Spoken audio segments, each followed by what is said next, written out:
మేము ఒక ముగ్గురు ఫ్రెండ్స్ ఉన్నాం. ముగ్గురు ఒకేలా చదువుతాం. ఒకసారి నేను ఇంకొకటి కలిసి ఒక ప్రాబ్లం సాల్వ్ చేస్తున్నాం. ఎంత సాల్వ్ చేస్తున్నా ఒక చోట స్ట్రక్ అవుతున్నాం. ఏంట్రా ఇది రావట్లేదు, ఇది మనకు రాదు, మన రేంజ్ ప్రాబ్లం కాదు, ఇది సార్ని అడగాలి అనుకుని మేమే నిర్ణయించుకున్నాం. మా ఫ్రెండ్ ఇంకోటి వచ్చాడు, మూడోవాడు. వాడు వచ్చి ఏం చేస్తున్నారా అన్నాడు.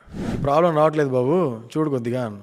ఇవన్నీ పిచ్చి ప్రాబ్లమ్స్ ఈజీగా వస్తాయి, ఇవి చేసుకుంటూ కూర్చున్నారు ఏంది అన్నాడు. నువ్వు చెయ్యి అని ఇచ్చాం, చేస్తాం, ఏముంది, ఓకే ఇది ఈక్వేషన్ 1, ఈక్వేషన్ 2. ఓహో అట్లా ఇచ్చాడా, ఇక్కడ ఏంటి వాల్యూ ఏంటిది, ఇది అదే, ఓకే,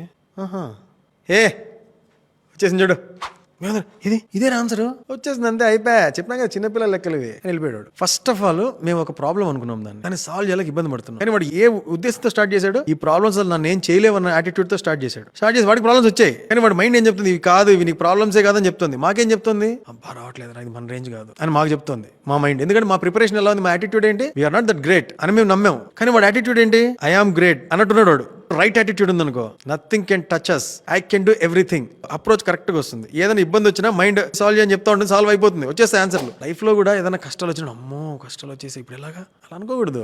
ఏముంది అయిపోతుంది, అది పోయిందా, ఇది పెట్టండి, ఏం కాదు పెట్టి అలా ఉండాలి.